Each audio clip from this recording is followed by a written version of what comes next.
Hello and welcome to episode 122. The British SF author Eric Brown passed away in March 2023. In the spring of 2024, a special tribute collection was released, containing stories by prominent writers including Alistair Reynolds, Una McCormack, Ian Watson and Chris Beckett. It's a testament to Brown's impact on the UK science fiction scene. Brown first came to prominence through his short fiction in the 1980s. Following the publication of his first collection, Brown was given the chance to put out his debut novel. This episode covers that book, Meridian Days. While it's been out of print since 1993, this is an interesting first effort from a writer who would ultimately publish numerous novels up until his sadly premature death. If you like the sound of this flawed but worthy effort, it's available as an ebook from Infinity Plus, along with much of Brown's later fiction.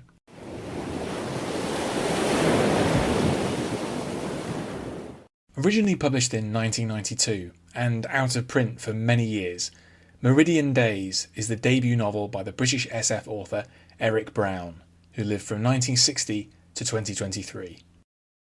Following on from a string of successful short stories, the novel is connected to Brown's wider Telemass setting. Meridian is a planet over 20 light-years from Earth, which orbits the star Beta Hydrae. Its colonisation by humans has been made possible by advanced technology, a huge sun shield which dampens the star's intensity, and an interstellar matter transmission system which permits trade with distant Earth.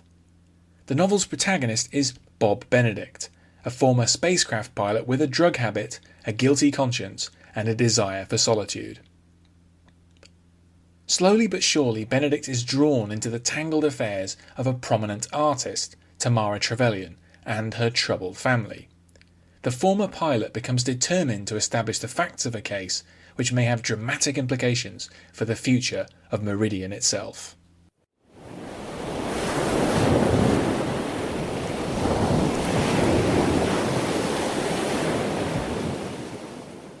Meridian is a planet with unusual characteristics. It's tidally locked to Beta Hydrae, so that one side, bright side, is always exposed to the sun and experiences constant daylight and searing temperatures. The other side, dark side, is in perpetual cold darkness. The human colony exists on a chain of islands in the temperate zone in between, under the sun shield. Meridian is far from self-sufficient. Everything it needs is teleported from Earth in matter transmission shipments 3 times per month. Bob Benedict is haunted by a spacecraft crash in which he was the only survivor.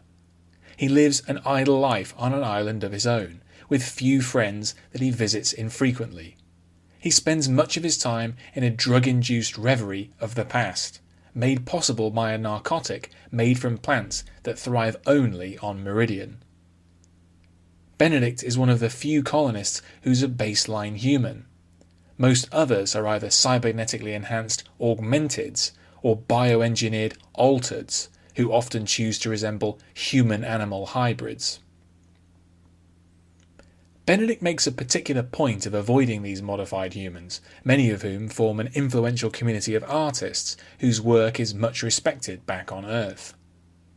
When he uncharacteristically accepts an invitation to a party, it proves to be a fateful decision.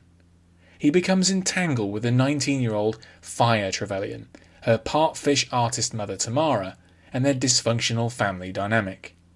Meanwhile, a dead body is found on Brightside, and there are rumours that the status of the Meridian colony may be downgraded, with devastating effects on its fragile economy. In an interesting afterword written in 2003, Eric Brown offered a number of insights into the novel's creation. He admits to being a short story writer at heart, and to finding novel writing to be a labour of Sisyphus. When he began writing Meridian Days in 1990, he decided that his first novel would need to be brief, and to deal with themes he'd already explored in his short fiction during the 1980s. The first draft was around 63,000 words, a similar length to the ace doubles that Brown had grown up on. As Brown recalled, the reviews were mixed. Much of his short fiction had been published in Interzone.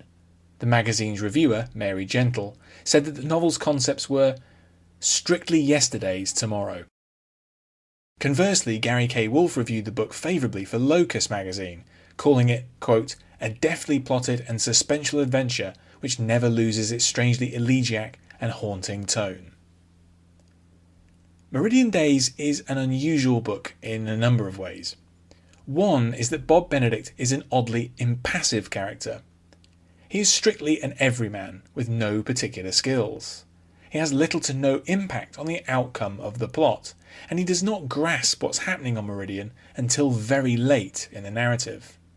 For much of the time, he's preoccupied with pursuing an arguably inappropriate relationship with a teenaged Fire Trevelyan, to whom he seeks to be a kind of knight in shining armour. Another unusual aspect is the setting. Brown conjures up a memorably strange planet with an odd geography and various exotic subcultures. In the hands of another author, Meridian's distinctive properties would be the principal driver of the plot. But in Meridian Days, neither the planet's attributes nor the advanced human technology are explored in any detail. Neither are they important to the plot. Surprisingly, the entire concept of Darkside is mentioned only in passing, and no characters ever venture there. It's easy to see why Mary Gentle was critical of Brown's deployment of science in the story. Gary K. Wolfe was also right, however, to identify that elegiac and haunting tone. There's a growing sense that Meridian is basically doomed. This is not due to any impending disaster, but because the colony has no means to sustain itself. It's a castle built on sand. Bob Benedict is not equipped to solve its problems, and Brown provides no heroic supermen who could offer comfort with their presence. Only frail, fallible, believable people. Thanks for listening to this episode. You can find more of my writing in text and audio form at my site andyjohnson.xyz. You can also find me on Twitter at AndyJohnsonUK, and you can support me at patreon.com/AndyJohnson. Catch you next time.